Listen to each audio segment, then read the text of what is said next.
वो राज्यपाल से किस तरह के आश्वासन की उम्मीद कर रहे हैं? सबसे पहले मीडिया के आप तमाम पत्रकारों को बहुत बहुत धन्यवाद। आप निरंतर हमारी आवाज़ बने हैं। लोकतंत्र में आपकी स्थान चौथा स्तंभ के रूप में पूरे दुनिया में, पूरे देश में माना जाता है। आज छात्रों का एक प्रतिनिधिमंडल माननीय महामहिम से मुलाकात की है। विषय है जेएसएससी सीजीएल से संबंधित जो जांच प्रक्रिया चल रही है और जो सुनवाई चल रही थी कोर्ट में, उसको लेकर के हम लोग माननीय राज्यपाल को सारी चीज़ें बताए। और आप सभी को भी पता होगा, पिछला 3 नवंबर को अंतिम रूप से हमारी इस मैटर पर सुनवाई हुई थी माननीय हाईकोर्ट में और फैसला रिजर्व रखा गया है।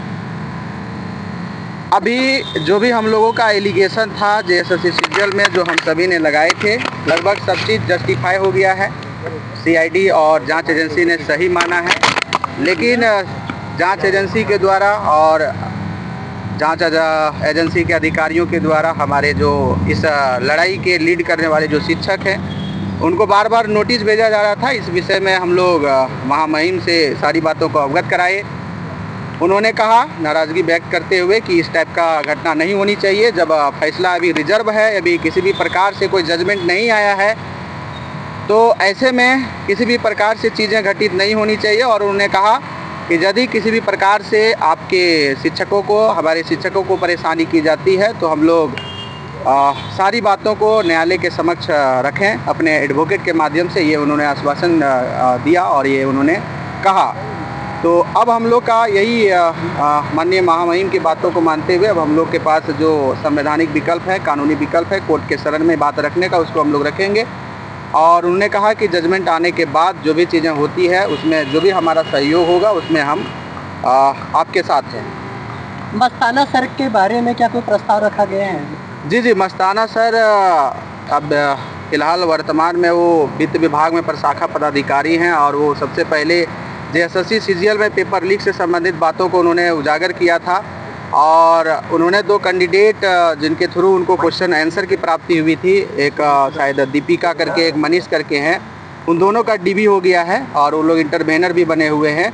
और ऐसा चीज़ें देखने को मिला कि बाद में वो लोग अपना स्टेटमेंट बदल दिए, जिसके कारण मस्ताना सर की गिरफ्तारी हुई है और उनको अभी जेल में रखा गया है। उनके बारे में भी हम लोग चर्चा की है कि देखिए, एक ईमानदार ऑफिसर को ये जेल भेजा गया है।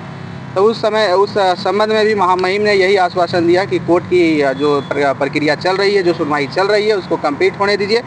उसके बाद चीज़ें जो है जैसा होगा उसमें हम आपका सहयोग करेंगे। आप लोग मांग कर रहे हैं कि विद्यार्थियों को भी जो कॉपी जांच हो रही है उसमें शामिल किया जाए, विद्यार्थियों का भी एक पैनल रहे, उसमें 1-2 विद्यार्थियों को भी शामिल किया जाए।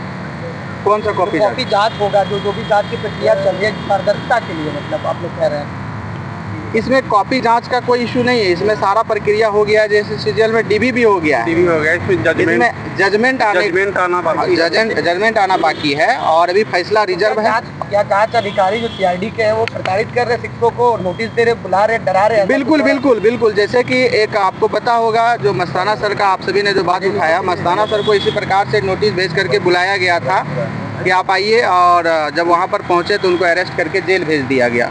तो इसी प्रकार की शंका हम सभी के साथ है कि कहीं ना कहीं जो बार बार नोटिस भेजा जा रहा है और हमें बुलाने की प्रयास जो किया जा रहा है, तो हम लोग का डर है कि हम लोग यदि उपस्थित होंगे तो अरेस्ट करके हम लोगों को भी जेल भेजा जा सकता है। और इसी को लेकर के आज हम लोग का मीटिंग था।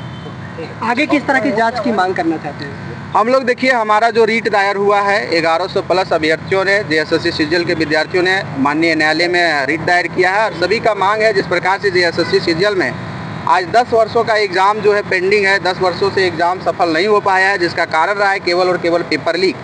तो इस विषय में हम सभी चाहते हैं, हमारे विद्यार्थी चाहते हैं कि सीबीआई के माध्यम से ये पूरी प्रक्रिया, जो भी गड़बड़ी करने वाले लोग हैं पेपर लीक में जो शामिल हैं, उनको जांच करके पकड़ा जाए, उनको जेल भेजा जाए। इसी मांग को लेकर के हम लोग रीट दायर किए हुए और सीबीआई मांग हमारी वहाँ पर रखी गई है। अगर हाईकोर्ट का फैसला मतलब जब चाह रहे हैं उसके खिलाफ आया था, संवैधानिक तरीके से जो हमारे पास विकल्प होगा और हमें विश्वास है सच्चाई जीतेगा। न्यायालय पे विश्वास है और हम लोग को लगता है हम लोग सच्चाई की लड़ाई लड़ रहे थे। हम लोग सच्चाई की लड़ाई लड़ रहे थे, इसी चलते हम लोग का विश्वास है कि हम लोग के पक्ष में फैसला आएगा। आज? हमारे पक्ष में मतलब सच्चाई के पक्ष में फैसला सच्चाई के आएगा, पक्ष और में जो भी फैसला फैसला आएगा माननीय न्यायालय का हम सभी सम्मान करेंगे।